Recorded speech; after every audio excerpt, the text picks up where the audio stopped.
ጤና ይስጥልኝ። የኢትዮ ዴስክ ነው። ሰላምታችን በያላችሁበት ይድረስ እያልን በዕለቱ የተሰሙ ዋና ዋና ጉዳዮችን ወደ እናንተ ይዘን ቀርበናል። ቻናላችንን ላይክ፣ ሼር እና ሰብስክራይብ ታደርጉ ዘንድ እየጋበዝን የዕለቱን ዜናዎች አበይት ነጥቦችን በማስቀደም አሁን እንጀምራለን። ሻቢያን ለመገልበጥ ጥምር ጦር ተመሰረተ። ኢሳያስ የማያልፉት እሳት ደጃቸው ደርሷል። ባዴ ያለው ቤተ መንግስት ከባድ ወጀብ እየነፈሰ ነው። አሰብ አፍንጫ ስር በቡሬ ሻቢያን ለመጣል አዲስ ጥምር ጦር መመስረቱን አዛውንቱን አምባገነን ያስደነገጠ ሆኗል። ታዳምጡታላችሁ። ኢትዮጵያ ድንበር ላይ አደገኛ ጦር እየተከማቸ ነው። በግብጽ የሚዘወረው ጦር ኢትዮጵያን በሁለት አቅጣጫ ለማጥቃት እየተሰናዳ መሆኑ ታውቋል። በወልቃይትና በቤንሻንጉል አቅጣጫ ግዙፍ ጦር እያከማቸና እያስጠጋ መሆኑ የተረጋገጠ ሲሆን ነገሩ ለኢትዮጵያ እጅግ አስጊ ሆኗል። ዝርዝሩን ይዘናል። የግብጽ ነገር እያደር ጥሬ ሆኗል። ካይሮ በኢትዮጵያ ወንዞች ላይ ትዕዛዝ አስተላልፋለች። ከአባይ ውሃ አንዲት ጠብታ አንሰጥም ስትል ተደምጣለች። ምን ነግራችሁ ጉዳይ ነው። አሜሪካ ተጨማሪ የአፍሪካ ሀገራትን ቪዛ ለማግኘት የዋስትና ማስያዣ ገንዘብ ከሚጠይቁ ውስጥ ማካተቷን ይፋ አድርጋለች። ኔስሌ የተሰኘው የህፃናት ምግብ አምራች በመላ ዓለም የተወሰኑ ምርቶቹን ወደ ኩባንያው እንዲመለሱ ጠይቋል። ይህ ዜና መሰማቱን ቀጥሎ ታዋቂ የወተት ምርቶች እየተሰበሰቡ ሲሆን አደገኛ የጤና ጉዳት መያዛቸውም ይፋ ተደርጓል። የተወደዳችሁና የተከበራችሁ የቻናላችን ቤተሰቦች እነዚህንና ሌሎች መረጃዎችን ይዘናል። አሁን በዝርዝር ወደምንመለከታቸው መረጃዎች እናመራለን። አፓርትመንት በኮንዶሚኒየም ዋጋ እንኳን አደረሳችሁ። ከወዳጅነትና ከአራዳ ፓርክ ፊት ለፊት ባለ 1 መኝታ በ3.6 ሚሊዮን ጠቅላላ ዋጋ፣ ባለ 2 መኝታ በ5.8 ሚሊዮን ጠቅላላ ዋጋ፣ ባለ 3 መኝታ በ8.4 ሚሊዮን ጠቅላላ ዋጋ ቤቶችን እየሸጥን ነው። ልብ ይበሉ፣ ይህ ዋጋ 100% ለሚከፍሉ ደንበኞች 30% ቅናሽ ላደረግንባቸው ቤቶች ሲሆን 10% ከፍለው ቀሪውን የግንባታ ሂደት እያዩ መክፈል ለምትፈልጉ ደንበኞቻችን ባለ 2 መኝታ ከ840 ሺህ ብር ቅድመ ክፍያ ጀምሮ እንዲሁም ባለ 3 መኝታ ከ1.2 ሚሊዮን ቅድመ ክፍያ ጀምሮ ይዘንላችሁ መጥተናል። 60/40 የባንክ ብድር ያመቻቸን ሲሆን የዕድል የሚቆየው ለጥቂት ቤቶች ብቻ ስለሆነ ከታች ባስቀመጥነው የድርጅቱ ስልክ ፈጥነው ይደውሉ። ሜሪት ፕሮፐርቲስ። ኢትዮጵያ ድንበር ላይ አደገኛ ጦር እየተከማቸ ነው። በግብጽ የሚዘወረው ጦር ኢትዮጵያን በሁለት አቅጣጫ ለማጥቃት እየተሰናዳ መሆኑ ታውቋል። በወልቃይትና በቤንሻንጉል አቅጣጫ ግዙፍ ጦር እያከማቸና እያስጠጋ መሆኑ የተረጋገጠ ሲሆን ነገሩ ለኢትዮጵያ እጅግ አስጊ ሆኗል። የሱዳኑ ጦርነት ወደ ኢትዮጵያ ድንበር የመስፋፋት አዝማሚያ እያሳየ ነው። ከሳምንታት በፊት ሱዳን ትሪቢዩን የአልቡርሃንን ጦር በቤንሻንጉል አቅጣጫ ጥቃት ለመክፈት ዝግጅት ማጠናቀቁን ዘግቦ ነበር። ለዚህም እንደ ምክንያት የተቀመጠው ኢትዮጵያ በቤንሻንጉል ክልል ለፈጥኖ ደራሽ ኃይሉ የጦር ቤት ሰጥታለች የሚል ነው። ዓለም አቀፍ የበረራ ተቆጣጣሪ ተቋማት ባለፉት ሳምንታት በተከታታይ በወጧቸው ሪፖርቶች መሳሪያ ጫኝ አውሮፕላኖች ከአቡዳቢ ወደ ኢትዮጵያ ተደጋጋሚ በረራ እየተደረገ መሆኑን ተናግረዋል።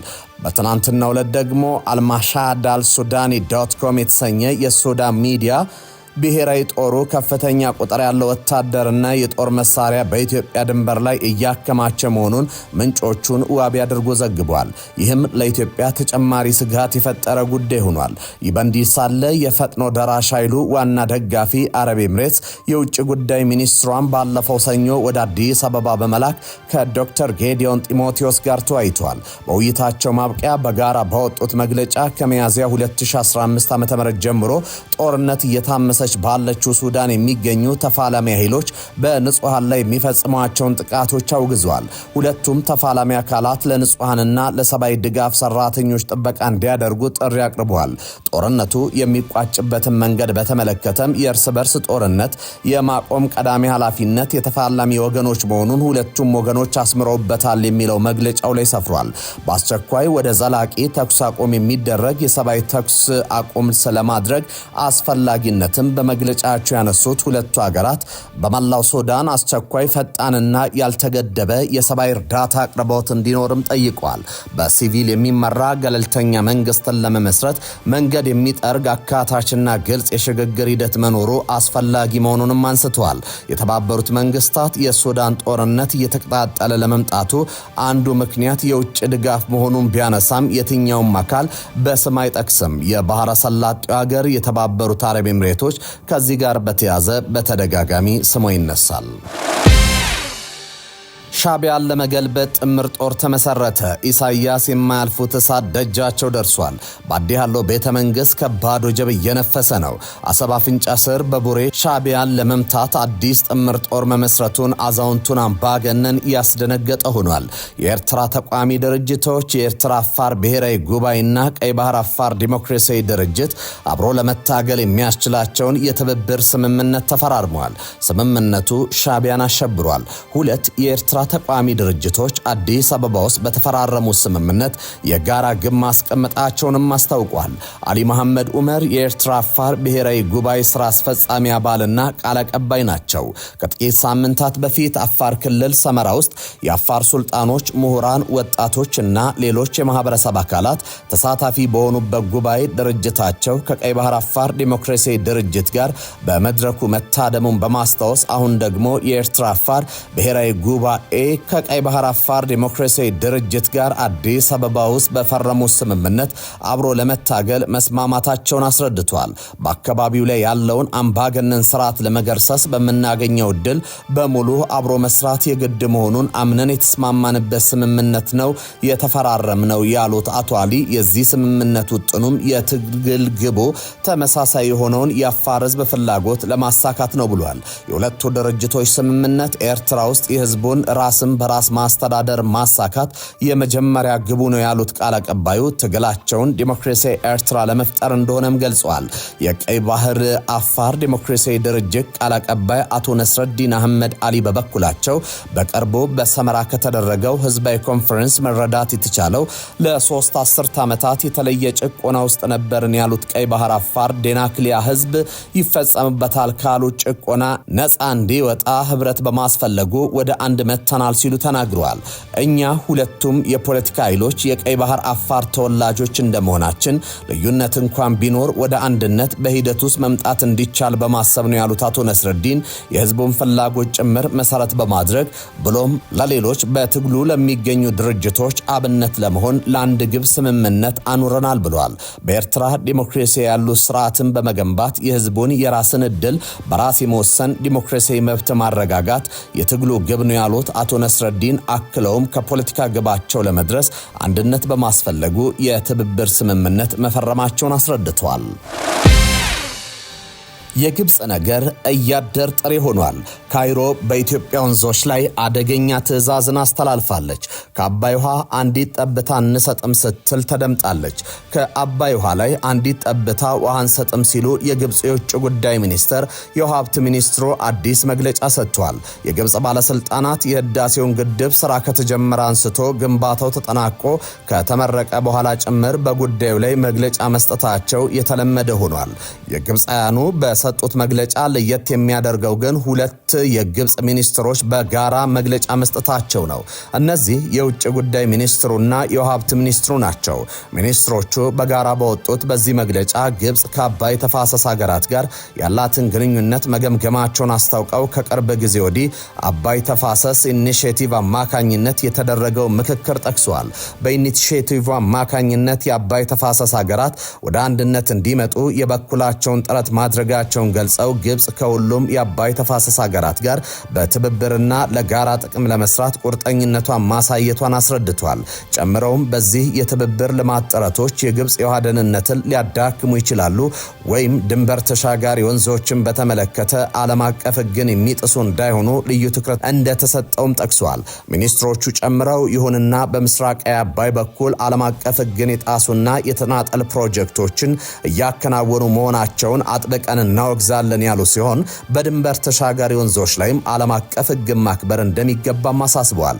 በመግለጫቸው የግብፅ ውሃ ደህንነት ለመጠበቅና በተፋሰሱ ዙሪያ ያሉ የልማት ፕሮጀክቶችን ለመከላከል የውጭ ጉዳይ ሚኒስትርና የሀብት ሚኒስትሩ በቅንጅት መስራታቸውን እንደሚቀጥሉም አስታውቋል። ግብፅ በአባይ ተፋሰስ ሀገራት ላይ ለልማትና ለአቅም ግንባታ ያወጣቸውን አጠቃላይ ወጪ አሁን $100 ሚሊዮን መድረሱን የጠቀሱት ሚኒስትሮቹ ጨምረውም ይህን ሁሉ ጥረት የምናደርገው ከአባይ ውሃ ላይ አንዲት ጠብታ ውሃ ላለመስጠት ነው ማለታቸውን አህራም ኦንላይን ዘግቧል። ኔስሊ የተሰኘው የህፃናት ምግብ አምራች በመላው ዓለም ያሉ የተወሰኑ ምርቶቹ ወደ ኩባንያው እንዲመለሱ ጠየቀ። ኔስሊ የተሰኘው የምግብ አምራች ኩባንያ ኤስኤምኤ ቢባ ናን አልፊሚኖ የተሰኙ የህፃናት ምግቦች ላይ ማቅለሽለሽና ማስመለስ የሚያስከትል ሴሩስላይድ ከተሰኘ ኬሚካል ጋር የተነካኩ ናቸው በማለት ምርቶቹ እንዲመለሱ ጥሪ አቅርቧል። ድርጅቱ መጀመሪያ ጥሪውን ያቀረበው በአውሮፓ በሚገኙ አንዳንድ ምርቶች ላይ የነበረ ቢሆንም በኋላ ላይ ጥሪው ወደ አፍሪካ፣ አሜሪካና እስያ አስፍቷል። ኩባንያው እስካሁን ከምግቦቹ ጋር በተያያዘ የተፈጠረ የጤና እክል እንደሌለ ቢገልጽም ደቡብ አፍሪካን ጨምሮ 37 ሀገራት ከህፃናት ምግቡ ጋር በተያያዘ የጤና ማስጠንቀቂያ ሰጥተዋል። የብራዚል የጤና ሚኒስቴር መርዛማ ነገር የተገኘው በኔዘርላንድ በተመረቱት ላይ ነው ሲል የኔዘርላንድ ተቋሙ በስዊዘርላንድ የተመረቱት ላይ ነው ብሏል። የደቡብ አፍሪካ የጤና ሚኒስትር ወደ ኩባንያው እንዲመለሱ የተጠሩ ምርቶች ባለፈው ሰኔ የተመረቱና የ18 ወራት ቆይታ ያላቸው እንደሆነ ገልጿል። ዜናው ከተሰማ በኋላ የህፃናት የምግብ አምራቹ ኩባንያ ነስትል የአክሲዮን ዋጋ በ5.7% ቀንሷል። ኔስሊ ከዚህ ቀደም ወደ አፍሪካ በሚልካቸው የህፃናት ምግቦች ላይ ከመጠን በላይ ስኳር ይጨምራል ተብሎ ተከሶ ነበር። አሜሪካ ተጨማሪ የአፍሪካ ሀገራትን ቪዛ ለማግኘት የዋስትና ማሳዣ ገንዘብ ከሚጠይቁት ውስጥ ማካተቷን ይፋ አደረገች። ባለፈው ዓመት ሐምሌ በተወሰኑ ሀገራት ላይ ተግባር የተደረገው የዋስትና ማስያዣ አሰራር ዜጎች የአሜሪካ ቪዛ ለማግኘት ሲያመለክቱ እስከ $15,000 ማስያዣ ማቅረብ እንዳለባቸው ያዛል። በአሜሪካ የውጭ ጉዳይ መስሪያ ቤት ድረገጽ ላይ በወጣው ዝርዝር 38 ሀገራት የተካተቱ ሲሆን 24ቱ የአፍሪካ ሀገራት ናቸው። የአሜሪካ መንግስት አሁን ዜጎቻቸው በዚህ አሰራር ውስጥ እንዲያልፉ በተጨማሪ ይፋ ያደረጋቸው ሀገራት አልጄሪያ፣ አንጎላ፣ ባንግላዴሽ፣ ቤኒን፣ ብሩንዲ፣ ኬፕ ቨርዴ፣ ኩባ፣ ጅቡቲ፣ ዶሚኒካን፣ ፊጂ፣ ጋቦን፣ አይቬሪ ኮስት፣ ኪርጊስታን፣ ኔፓል፣ ናይጄሪያ፣ ሴኔጋል፣ ታጂኪስታን፣ ቶጎ፣ ኡጋንዳ፣ ቫኑዋቱ፣ ቬንዙዌላ እና ዚምባብዌ ናቸው።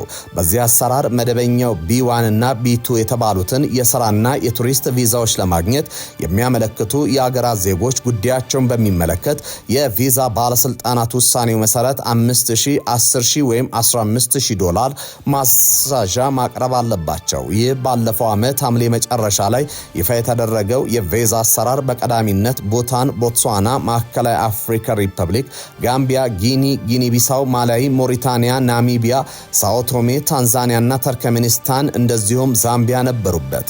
በቪዛ ማመልከቻቸው ወቅት የሚቀርበው የገንዘብ ማስያዣ አመልካቾች ቪዛ ለማግኘት ዋስትና እንደማይሆንና ቪዛውን ከተከለከሉ ወይም አግኝተው በተፈቀደላቸው ጊዜ ከአሜሪካ ሲወጡ ተመላሽ የሚሆን እንደሆነ ተገልጿል።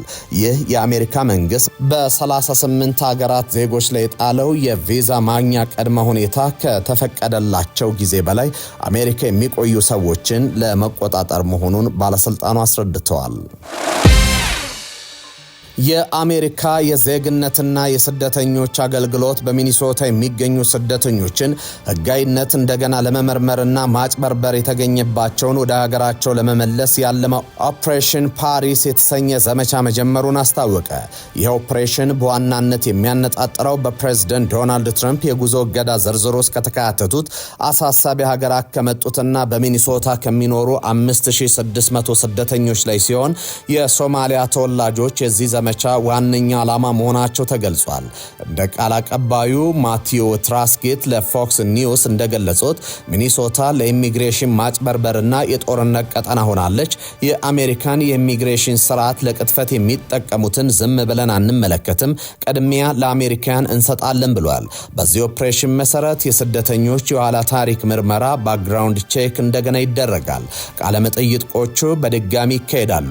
አንድ ስደተኛ የጥገኝነት ጥያቄው ተገቢነትና ትክክለኛነትን ያረጋግጣል።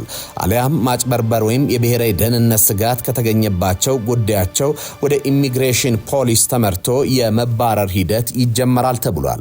ይህ እርምጃ የተወሰደው በቅርቡ በሚኒሶታ ወደ $9 ቢሊዮን የሚጠጋ ከፍተኛ የማጭበርበር ወንጀል መጋለጡን ተከትሎ ነው። በዚህ ወንጀል ከተከሰሱ 78 ግለሰቦች መካከል ብዙዎቹ ከሶማሊያ ማህበረሰብ የተወጣጡ መሆናቸው ተጠቅሷል። የሀገር ውስጥ ደህንነት ጸሐፊ ክሪስፒን ኖም እንዳስታወቁት እስካሁን በተደረገው ዘመቻ ከ1500 በላይ ወንጀለኞች በቁጥጥር ስር ውለዋል። በሌላ በኩል በሌክቪል ሚኒሶታ የሚገኝ አንድ ሃምፕተን ኢን ሆቴል የአይሲ ወኪሎችን አላስተናገድም ማለቱን ተከትሎ እርምጃ ተወስዶበታል።